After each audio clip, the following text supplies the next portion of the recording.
several high-level visits happening over the past few days, from Donald Trump to Vladimir Putin to, of course, Shehbaz Sharif of Pakistan. Anant Krishnan, a journalist who has also penned a fascinating book called India's China Challenge. Is there a change of view from how you see it from inside Beijing? There was a big crowd of people at the airport to catch a glimpse of Air Force One. So in terms of, there's lots of public interest in Beijing. So for me, it was so interesting to see that we would associate China, Russia being these friends right now. I think it's a big tectonic shift where the next gen, I think, is more pessimistic about their future. You do find kind of regional disparities and changes where tier 2, tier 3 cities, one discernible impact is obviously they've raised fuel prices as we have in India. Increase in prices of things like fertilizers. It's planting season as well in China as it is in India. Speed with which they've adopted the use of new energy vehicles. And if you look at a city like Beijing, where I am right now, I think the statistics that I saw put it somewhere between, on cars on the street, something between 60 and 65% are battery-powered cars. Lens of the Pakistan relationship, is India still seen through it primarily? How do you see India-China's strategic relationship contours today? China-backed Dalai Lama in Tibet and another Dalai Lama who's in India. I think that's going to be something to see how that emerges as a flashpoint in the relationship. We saw a lot of these viral videos of Jensen Huang roaming the streets of Beijing, enjoying his noodles, trying to do this PR drive. I do think he has a genuine love for street food. I don't think he was only doing this for PR.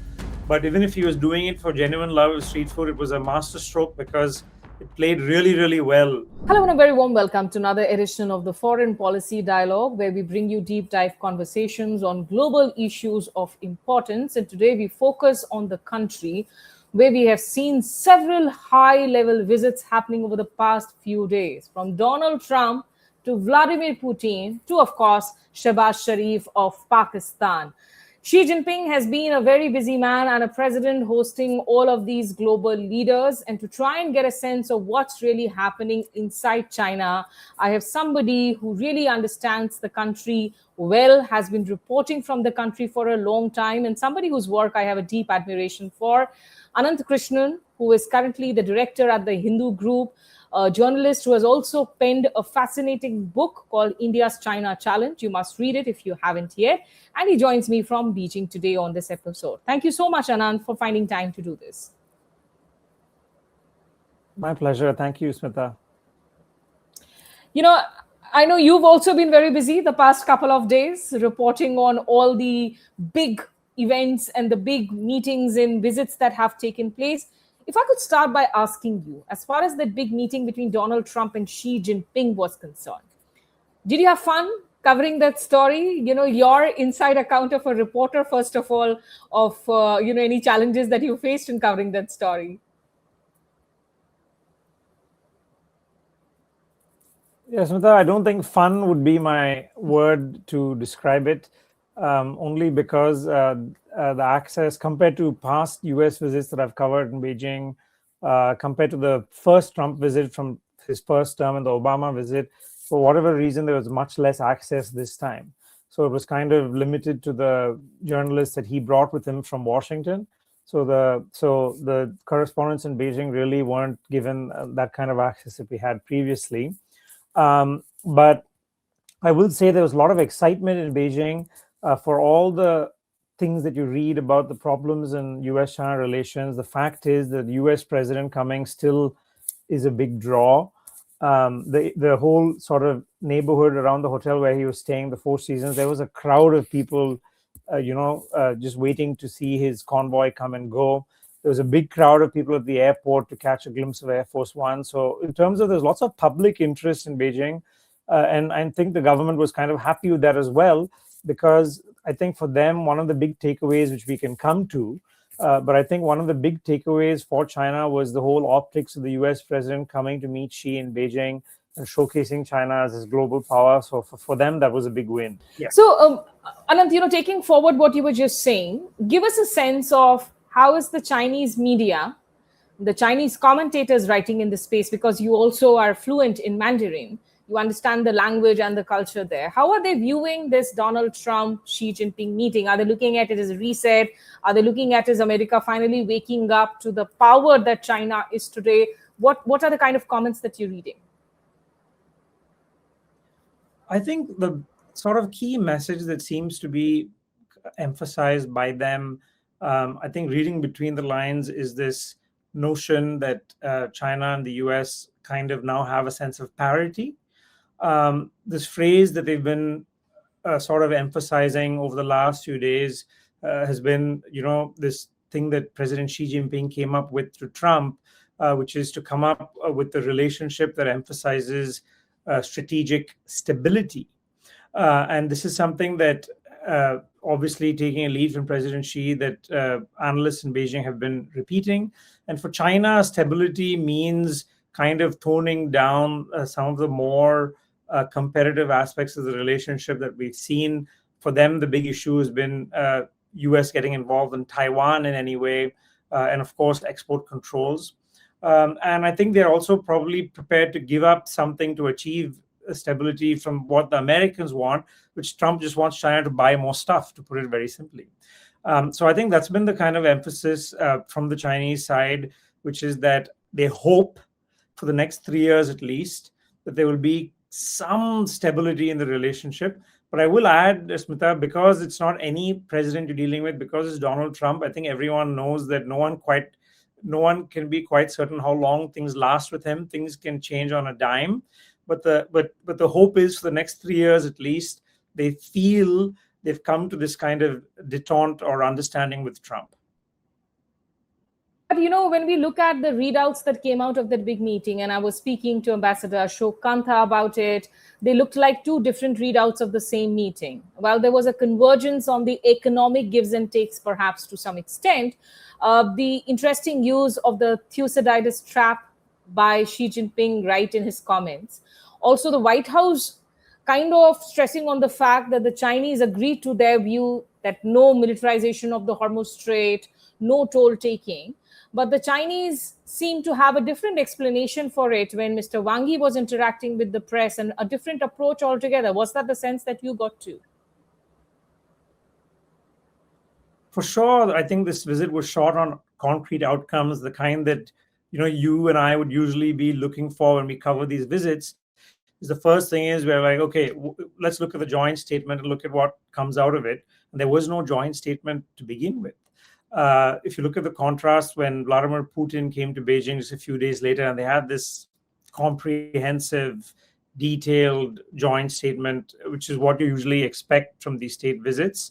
So it was definitely short on outcomes. But having said that, I do think I wouldn't completely kind of poo-poo this entire visit because of the fact that you didn't have the kind of deliverables that we usually get.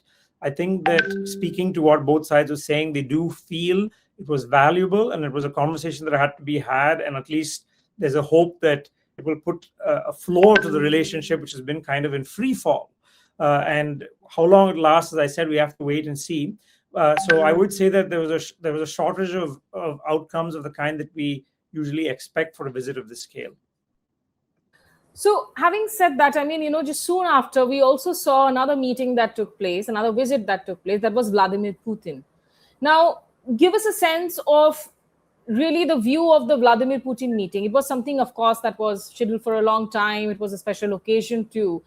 Is there a turnaround in the way people within China see this relationship? For the outside world, we have often heard this commentary that, it's a partnership of convenience, but increasingly it does look like it's a more natural partnership now. Is there a change of view from how you see it from inside Beijing?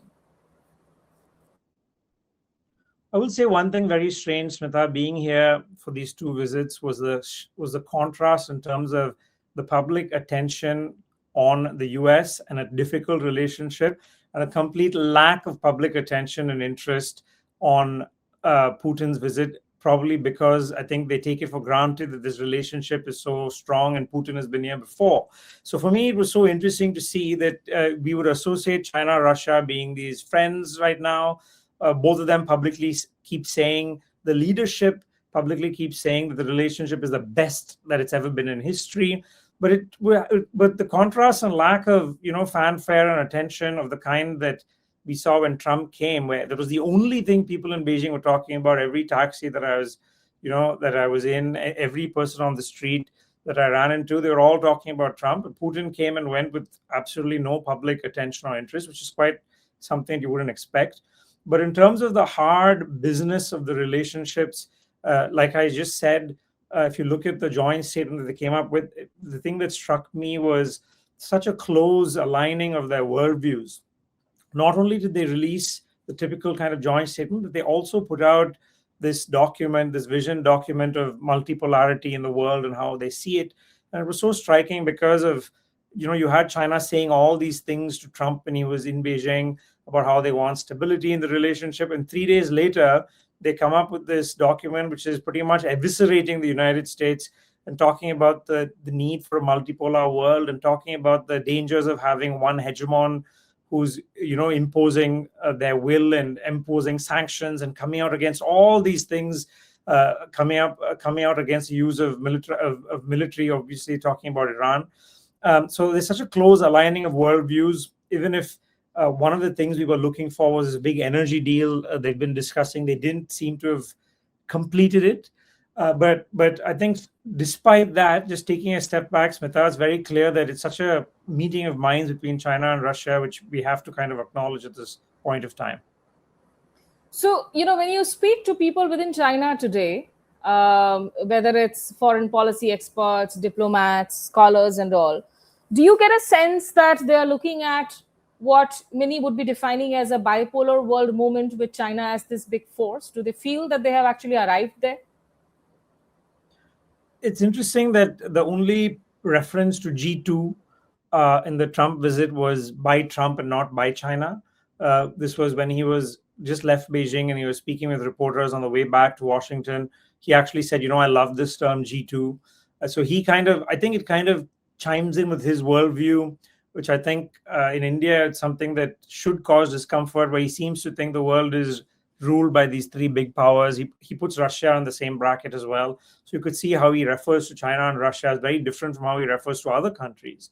And so it was interesting that he came up with G2, and Chinese officials kind of wanted to distance themselves from it, saying that they don't really believe in the idea of a G2.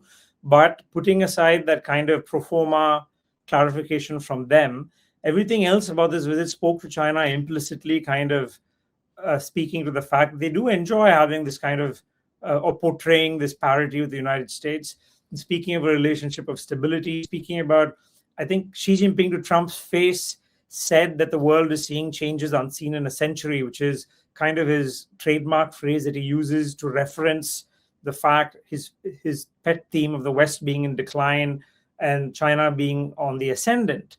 So the fact that so it's very, very clear that that's what they look at. It's not new, Smita. I think since the global financial crisis, you've been hearing people in the Chinese strategic community speaking about the West in decline.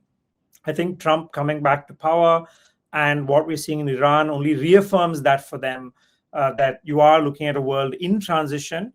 And obviously for them, the end product of that will be a world where China has a much bigger say in how things are done. But when you say that China should have a much bigger say, traditionally, we have always seen that the Chinese do not get involved in active conflicts. I mean, even the Iran war, which is a very distant theater for them, where China is a player in the sense that it's, of course, selling technology, it's selling its aircrafts, whether it's to the Iranian or maybe a lot of the Gulf states as well. It's also still got its ships moving. There is also a 4-point peace proposal on the Iran war that was floated by the Chinese that the Iranians seem to sort of agreeable to. Do you see a shift happening where they think that they have a larger role, whether it's in direct mediation or intervention of sorts, perhaps to start with in this Iran war itself? I think, Smita, that's an important kind of distinction to make in terms of how I think China will act as a global power, only because of the fact that one thing that you keep hearing from the experts is don't use the same metrics in terms of how the US exercises global power.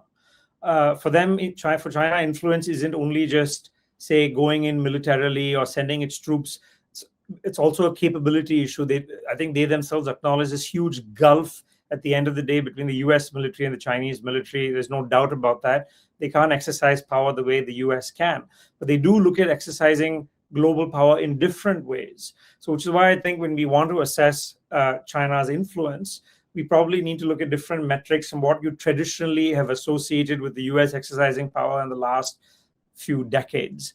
And I think part of that would be in terms of, if you just mentioned some of that, of them developing military relationships with countries, becoming a supplier of arms.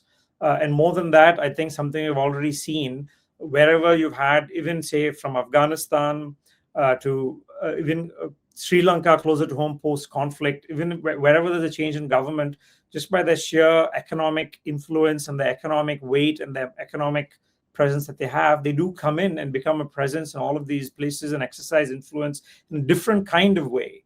So I think that's something to kind of keep an eye and look at and keep in the back of our minds when you're kind of assessing whether China has arrived as a global power or not. We probably need to look at different metrics from what we've been kind of used to in terms of a US-led world order. I think when you look at the India dialogue that happens on China, more often than not, there is, of course, that thread of conversation that will say that, oh, the Chinese project a greater power, but things are really not good back home, that their economy internally has been weakened. Those trends were showing even during the pandemic. Now, you are in Beijing, Anand. What is the impact, not just of this war, but overall of the developments of the past few years that you see on the Chinese economy? Do you see it turning around? Do you see it different from actually what is projected in conversations by Indian experts on most forums? I think it's a good question, Smita, and I find it interesting because I see these two somewhat kind of contradictory strands of sentiment, where on the one hand, I think there's like a public cognizance of China's greater role in the world. And I think there's a sense of nationalism and pride about China's standing, which you see. You viscerally kind of feel that from people. There's pride in terms of the technological achievements and so on. But on the flip side, there's also really depressed economic sentiment, and there's no doubt about that. I think that in my conversations with people, it's probably, people say business sentiment, it's the lowest it's been since they can remember, I'm talking about 30 plus years of reforms. From COVID, COVID was very, very difficult for people here for 3 years, even though they kind of contained it in the first 2 years. The fact that it was isolated from the rest of the world, the economy took such a big hit. When they opened up in 2023, everyone thought there would be like an economic resurgence and a lift off, but that never came. And that kind of spoke to the structural problems in the economy, especially the real estate sector, which has been in this huge restructuring over the last few years. So I think it's a strange dichotomy where you have this sense of pride over where China is globally, but on the other hand, you do have serious concern about where things are going at home. For the first time, I think in a generation, I think it's a big tectonic shift where the next gen, I think, is more pessimistic about their future than the previous gen. And that's something which is a big change in China, because for the previous 30, 40 years, you just had everyone had this assumption that the kids are going to be better off than the parents were. But now people are even beginning to kind of question that. One kind of footnote I put, Smita, is we tend to think of China obviously as a monolith, but I would think that I would also see in the little travels that I've done over the last month, you do find kind of regional disparities and changes where in tier 2, tier 3 cities, ironically, even if the real estate kind of boom has been hit the most there, I've had stories of lots of people who are kind of moving away from Beijing and Shanghai and moving to smaller towns and finding, a better kind of quality of life there. So it's kind of like I think it's like a kind of a picture that's in flux. The next gen in China is quite interesting, where a lot of the things you see people writing about on social media is this sense that, unlike the previous generation where it's all about working hard, earning as much as you can, there's this feeling among those born in the 2000s that it's a different time now. There's no need for us to go look for those kind of factory jobs or work 12 hours a day. It's okay if we earn less. We don't need to get married. We don't need to have families. We can go and live in small towns, run a cafe, and find satisfaction in these other things. The government really doesn't like that, because they've been kind of pushing these campaigns of, telling youngsters, you must work hard, you must drive the economy, you must do this A, B, and C. So I think it's going to be interesting looking at where China is going because of these social changes and because of the fact that the economy is not going to grow like the way we assumed it would continue to grow over the last 20, 30 years. It's more moving the trend of Japan, where they're getting used to an aging society with much less growth. So I think it's something to really keep an eye on in terms of how it's a very new China that we're talking about. Those are such fascinating insights, one that doesn't is not provided easily through what we read here, and which is why I thought that talking to you would be so important, Anant. And this entire shift that you're talking about from the main capital cities, the big cities, to the tier 2, tier 3 cities, that sounds so, in fact, contradictory to what is still happening in India. You still see that urban sort of migration, the villagers still moving to the big cities in search of jobs and getting disappointed, heartbroken here. Now, in terms of this war, we are seeing such a severe economic crisis here in India, which is taking roots, a fuel crisis, migrant laborers forced to return to their villages where they don't have jobs either. On a day-to-day basis, on a day-to-day life impact, do you see any impact of the war at all in Beijing or nearby areas, driven by what is happening in Hormuz Strait right now, Anand? It's interesting that I've been speaking to a couple of people who track supply chains and energy, and because the feeling that I had when I've been here over the last 3 weeks is there's the one discernible impact is obviously they've raised fuel prices as we have in India. But on the other hand, they haven't had any of the kind of shortages. For example, in Chennai, it's kind of stabilized now. But when I was back in Chennai about a month, 6 weeks ago, you did have briefly a period where, restaurants were not serving were not serving dishes, and people were making an effort to conserve their use of LPG cylinders. In China, there was no kind of rationing of any kind besides the hike in fuel prices. So it did seem to be handling it better. And people that I spoke to explained that by saying, compared to India, if you look at the numbers, their reserves are just far greater than what we have. They do have much greater reserves.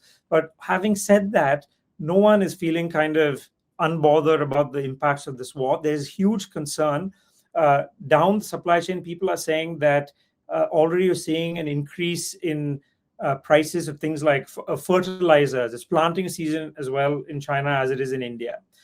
There's concern about supply of fertilizers, all kinds of sort of intermediates in the supply chain. Prices are going up, and that's going to have a spillover effect. And they say that, the kind of pinch will only be felt 2-3 months down the line because of the lag that you usually have since you have stores and since you have reserves. So I wouldn't say they're completely insulated from this, and people are hoping, that's why they're hoping that there is a deal very, very soon, because the feeling is if there isn't an opening up of the strait, the worst is yet to come in the next 2-3 months.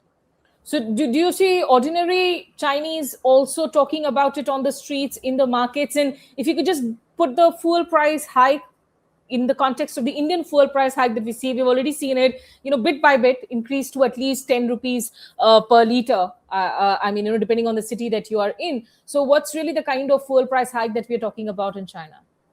I think one thing, Smita, that is worth for us noting is what really mitigates it in China is the speed with which they've adopted the use of new energy vehicles. And if you look at a city like Beijing, where I am right now, I think the statistics that I saw put it somewhere between, on cars on the street, something between 60 and 65% are battery-powered cars.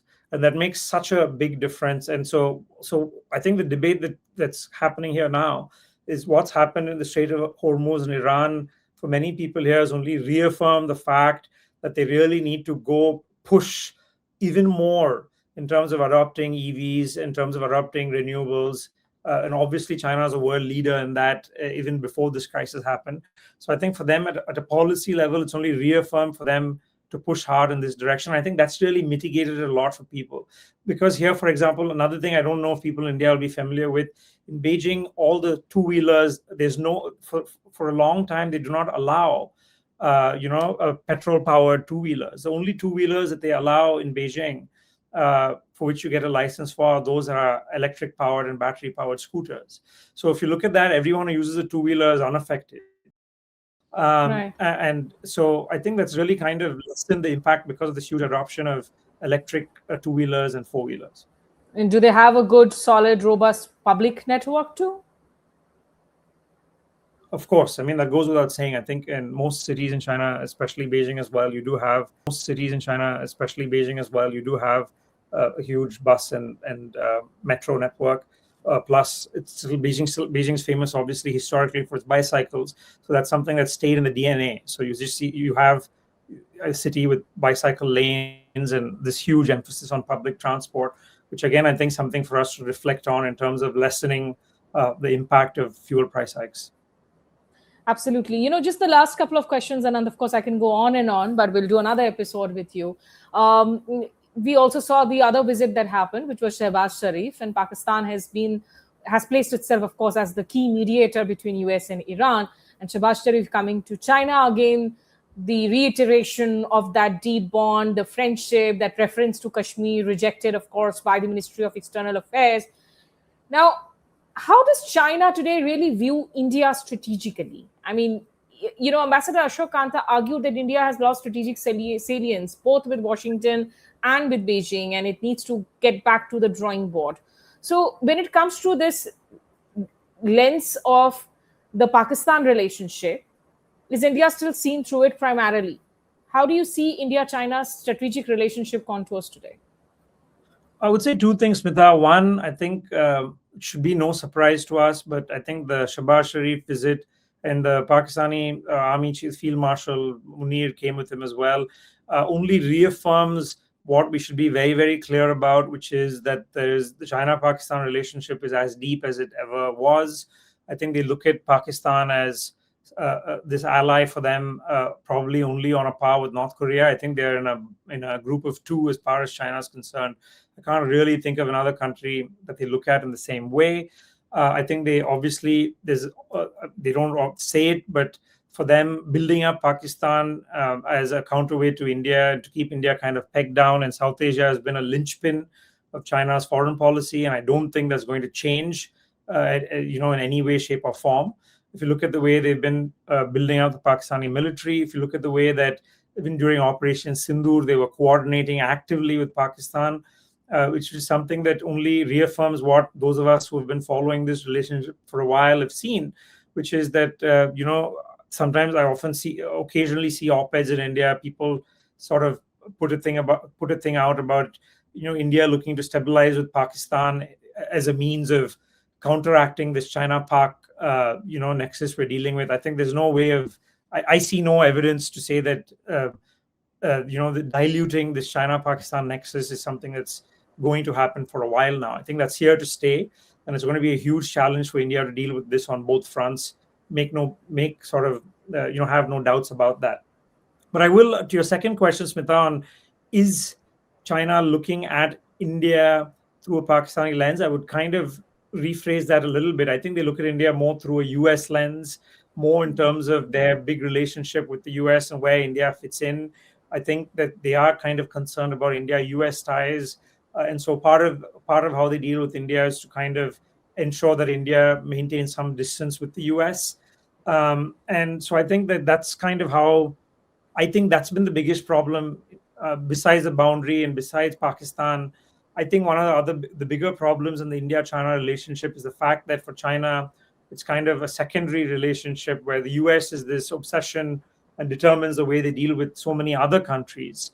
I think the way they deal with Japan, the way they deal with the EU, the way they deal with India, a lot of this ends up being a subset of what's happening in terms of China-US ties and the China-US dynamic. And I think that's kind of been counterproductive as far as India and China are concerned. It's quite interesting because here we saw op-ed after op-ed arguing that the Quad is almost dead. Marco Rubio coming in, it doesn't really live up to the fact that there is no strategic commitment from Donald Trump on the Quad. He put a $14 billion of arms sales to Taiwan on hold after returning from that China trip where Trump had raised the issue of Taiwan. But on the other hand, we also did see the Chinese Foreign Ministry react to that Quad statement and the Quad meeting in a way that reflected that China still cares about the Quad. And as you say, that is perhaps looking at India through the US lens and whether there is a military compatibility or not. Yeah, and I think from India's point of view, Smita, I think there's undeniable problems with the US, which you've obviously been following more closely for a long time now. And I think that that should open Delhi's eyes as well. And I think that they are on the right track in terms of looking to normalize ties with China, because the last thing you want is to deal with all these issues with the US and have a relationship with China that's unstable and have incidents on the boundary. I think it's something neither China nor India wants at this point of time. And I think that that kind of leaves me kind of cautiously optimistic in terms of where India and China are headed.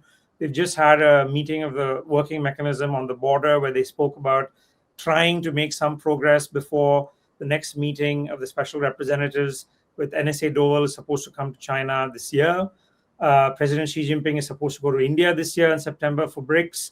So I think with all these things, I think that structurally, there's an argument for India and China to kind of keep things stable for some time, hopefully do more on the trade and investment front, which I think is overdue after four or five very difficult years in the relationship. But Anant, you and me, we are speaking at a time when we have seen the swearing in ceremony of the Penpa Sering for his second term as Sekwang of the Central Tibetan Administration. So the question about His Holiness the Dalai Lama, does that still remain at the heart of the India-China relationship and what turn it can take? I think if you look at the last 20, 30 years, Smita, to be fair, I think India and China have really not seen a big disruption to the bilateral relationship from the Tibet question. I think that India has maintained a very consistent kind of position, saying that they look at the Dalai Lama as an honored spiritual guest, and I think a revered spiritual guest. So we are emphasizing the fact of the Dalai Lama's position as a spiritual leader. And I think also cognizing the fact that Dalai Lama, as you know, stepped down from his political roles. So India has been maintaining that without really speaking in any way of the kind of Central Tibetan administration of the Dharamsala. And that's something I think the Chinese have acknowledged. And it's very interesting that the only things they kind of reacted to, I think, in the past is when you've had the Dalai Lama visit Arunachal Pradesh. But beyond that, they've kind of acknowledged the fact that India is, for reasons of history, is been hosting the Dalai Lama. And that's something I think both sides have worked hard to ensure that it kind of keeps a space in the relationship without really derailing it. But, and this is something that I would be looking at, Smita, if you look at the way China has been dealing with issues of sovereignty in the last few years, I think their thresholds have been coming down. I think one thing to look at, Smita, is if both sides have done well to kind of prevent this from becoming a big bone of contention, with how China has been dealing with issues of sovereignty, you see its thresholds decreasing, its expectations of countries going up. So when you have an unresolved question of the Dalai Lama's succession, how that's going to be in the relationship between India and China, we'll have to wait and see, especially if you end up with an outcome of having a China-backed Dalai Lama in Tibet and another Dalai Lama who's in India. I think that's going to be something to see how that emerges as a flashpoint in the relationship. Right. So that does remain, of course, one of the key sensitive issues, but as Anant says, not really a major disruptor in ties so far, but we'll have to keep watching that. Finally, Anant, I mean, we saw a lot of these viral videos of Jensen Huang roaming the streets of Beijing, enjoying his noodles, trying to do this PR drive perhaps for Nvidia. Did you bump into him anywhere? Did you enjoy a cup of noodles with him somewhere by any chance? How did the people react to it? Sadly, I didn't, Smita, but I will say that whatever he did, I do think he has a genuine love for street food. I don't think he was only doing this for PR. But even if he was doing it for genuine love of street food, it was a masterstroke because it played really, really well with the public in China. And I think he's really kind of cemented himself as probably the most popular kind of, really international exec who visits China. And I think that I think he kind of really scored a win. Well, he was smart enough to, of course, ditch the other top US CEOs that Trump brought along with him and hit the streets. Let's see if that works up for Nvidia in terms of getting those orders back in place in China. But really appreciate you, Anand Krishnan, joining me here on this episode of the Foreign Policy Dialogue podcast. It's refreshing to hear your insights that are so grounded in what's really happening on the streets instead of just through academic papers. Thank you so much, Smita. Thanks so much. Thank you. And as they say, ni hao to Anant here and to all the viewers. That's all that we have time for on this edition of the podcast. But it's a weekly podcast. You get to hear more voices from across the globe. So share your feedback with us and do press the bell icon notification for content alert. That's all with me here, signing off. Take care. Goodbye.